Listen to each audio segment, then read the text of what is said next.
الاختيارات النهائية: العنصر العربي والإسلامي.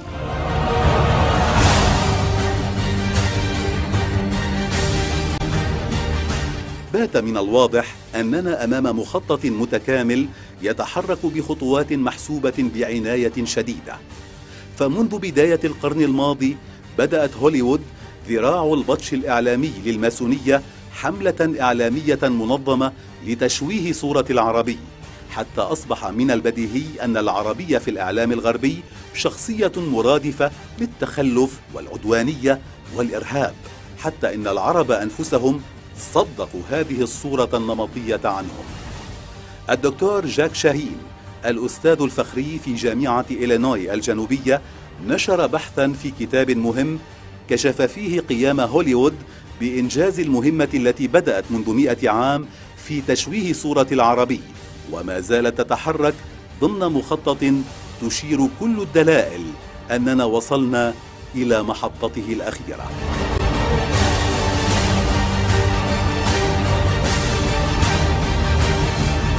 Arabs are the most maligned group in the history of Hollywood. They're portrayed basically as subhumans. Untermenschen, a term used by Nazis to vilify gypsies and Jews. These images have been with us for more than a century.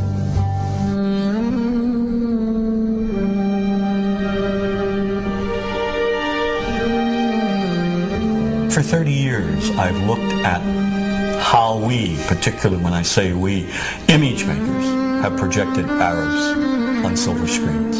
In my latest book, Real Bad Arabs, How Hollywood Vilifies a People, I looked at more than 1,000 films ranging from the earliest, most obscure days of Hollywood to today's biggest blockbuster. And what I tried to do is to make visible what too many of us seem not to see: a dangerously consistent pattern of hateful Arab stereotypes.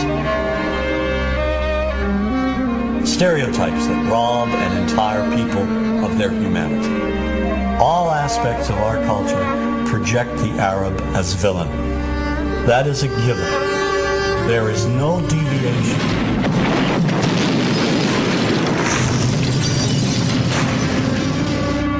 We have taken a few structured images and repeated them over and over again.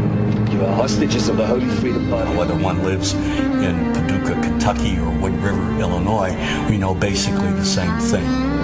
Listen to the sound of our God. من صنع هذا النموذج القاتل؟ ومن جعل منه سلاحا إعلاميا فتاكا ضد العرب والمسلمين؟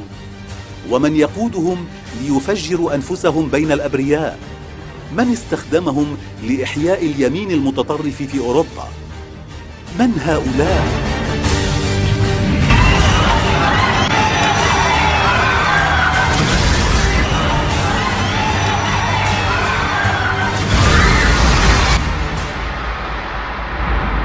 We know the mythology, namely Hollywood's images of Arabs. Yesteryear's Arab land is today's Arab land. The Arab is one-dimensional caricature, cartoon cutouts used by filmmakers as stock villains and as comic relief.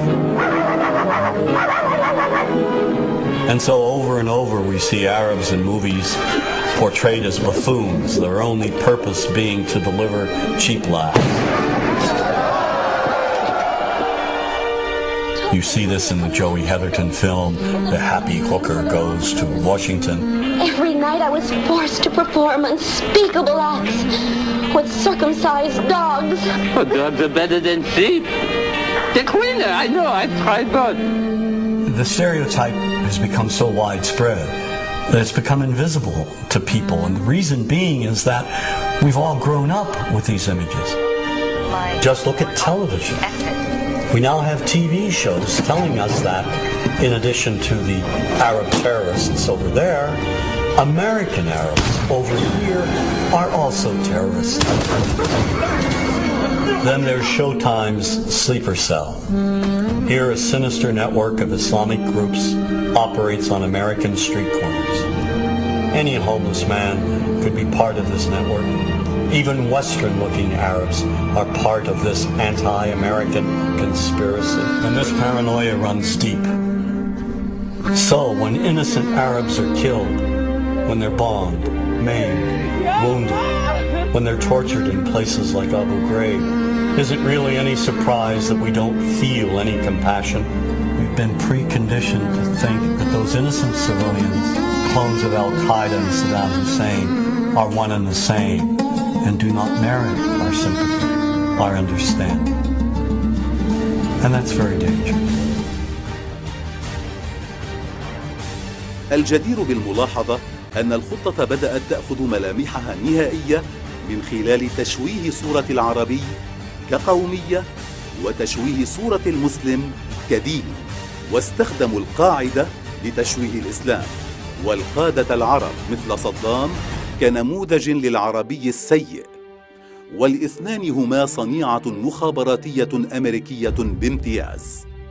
الذي يثير الشكوك حقا أن يوم الإعلان عن النظام العالمي الجديد هو يوم 11 من سبتمبر من عام 1991 بعد احتلال الكويت من قبل صدام، ويوم الإعلان عن الحرب على الإرهاب هو 11 من سبتمبر من عام 2001 بعد ضرب مركز التجارة العالمي بقيادة أسامة بن لادن. فهل هذه صدفة؟ أم أن لهذا التاريخ أهمية دينية لدى المخططين الكبار؟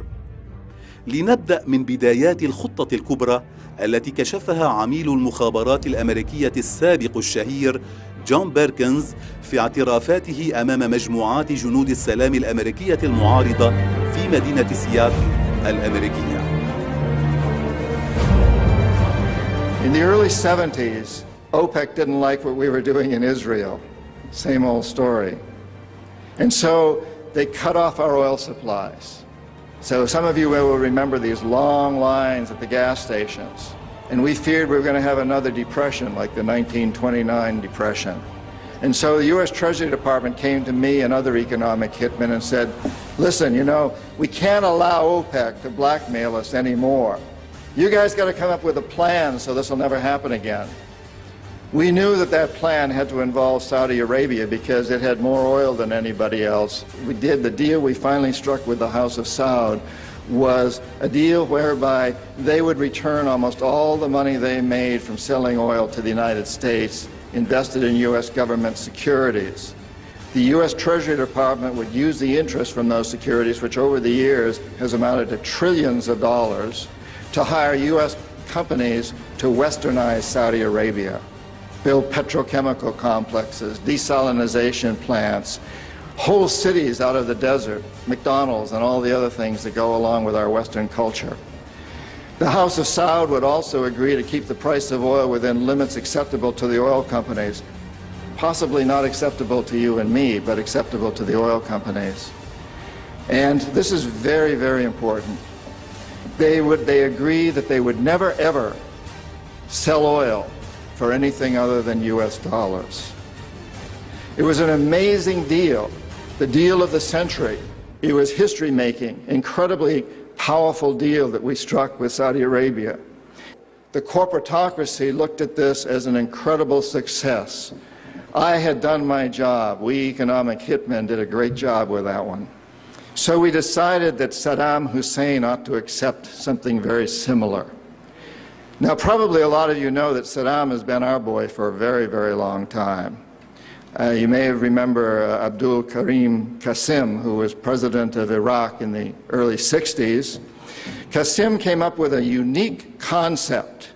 He said, Iraqi oil ought to go to benefit the Iraqi people.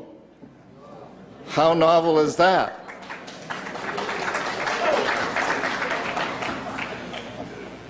But we didn't like that very much. He began to tax the oil companies, particularly the British and some American companies, and threatened to nationalize our oil companies. And so we decided that Qasim had to go.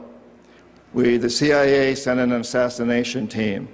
It was headed by a man who was still going through high school, an Iraqi citizen who was still going through high school.